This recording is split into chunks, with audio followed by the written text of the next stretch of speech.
All right, so I'm back from donating, uh, donating plasma over at Biomat USA, as you can tell. But once again, it was a very enjoyable experience. I mean, the staff is super friendly, and I was in and out of there in a little bit over an hour, hour and 12 minutes, hour and 15 minutes, whatever it was, including the little interview when you get there and they prick your finger and test your blood for how much you gotta not eat a whole lot of fatty foods or whatever their rules are. I pretty much eat whatever I want and go over there, but yeah, I had a really good time there. And on top of that, they were playing Space Jam, which was really a cool experience. Just chilling out. The staff is super friendly. They even had a bunch of trainees in there, and of course, the people that had been working there for a while or kept an eye on them and make sure they were doing their job correctly. But yeah, I had a good time and joking around with the staff and it was no trouble at all. I just laid there, let them do what they do. So and then on my way back, I my dad, the Nord, mentioned a couple nights ago how I should try to use Flex Seal, the liquid Flex Seal, as a sealant for a bow, and didn't. I was like, yeah, whatever. I'm not even gonna think about it. And but it stuck in my head, so I decided to pick some up today, and I got the black Flex Seal. I'm not sure whether or not it's gonna work as a bow sealant. It sounds like a good idea to me, but so I got a lot of work to do on this little 36-inch bow, or whatever it is, to get it to working order. I mean, the the bow itself is pretty much into shape altogether, but uh, it's still pretty tough to bend the limbs. And so I'm gonna do some sanding today and get it into the shape and bendability that I want. But yeah, and then I'm gonna try that Flex Seal. I'll let you guys know how that freaking goes. Um, I hope it works. It sounds like a good idea. And if it does work and it comes out nice and nice and even, and I don't have to mess with it and too much, that I'll even paint some sort of tribal red stripe type deal. I don't know exactly what, but I'm gonna keep on working on this bow and see if I can get it up to snuff. And worst comes to worst, if I can't figure out how to tie up a string for it, uh, because I don't have one that's actually the size of this bow. Do I got boogers? Yeah.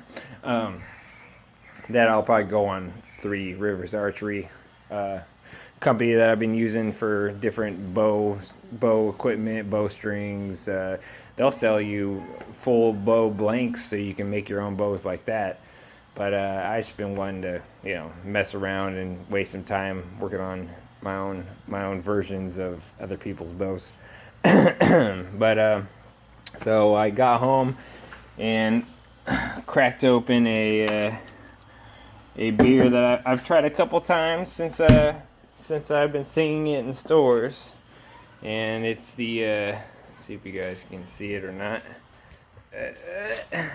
Mississippi Mud Black and Tan, and this is literally my new favorite bow or favorite beer that I'm in love with. I mean, the mixture of flavors of the Pilsner and what is it, Porter and Pilsner, however you pronounce it. I mean, the flavor profile is just delicious, and I dig the little bottle that it comes in. So I've been enjoying taking some sips off that, and I'm gonna start sanding away on this bow. Definitely recommend if anybody not only wants to make some extra cash, but feels like helping people with different blood diseases and stuff like that to go donate, because it's a really simple process. But and I'm gonna take a sip and real quick, because oh yeah, hear that crack? Psst. Of the Mississippi Mud Black and Tan Porter and Pilsner beer, and I mean,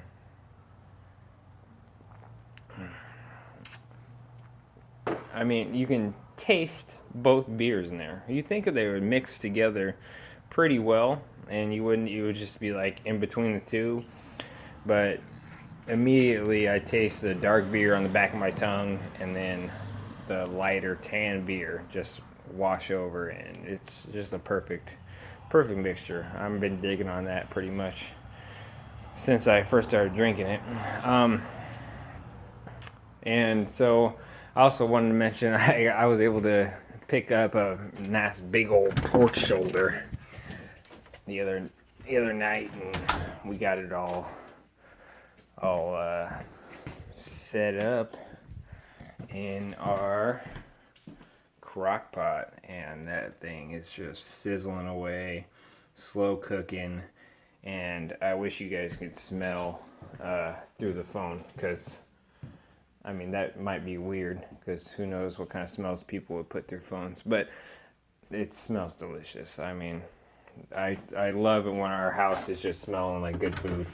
So I'll definitely once I get this bow sanded down and ready, and actually, the limbs actually bend into where I want it.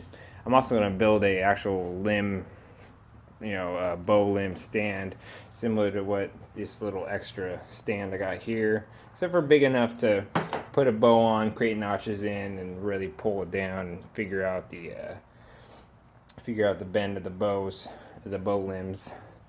So I'm gonna build that. But yeah, I'm gonna keep on sanding away with my Harbor Freight tools, and see if I can get this to a working bow.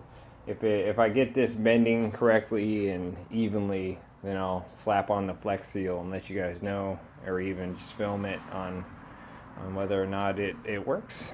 Because that might be a whole new thing, Flex Sealing bows. So I don't know. I haven't looked at any reviews on the Flex Seal liquid, just the patches and the tape and whatnot for taking care of leaks. But so I'm pretty stoked to really check this stuff out and see if it works. But yeah, so I'll catch you guys later.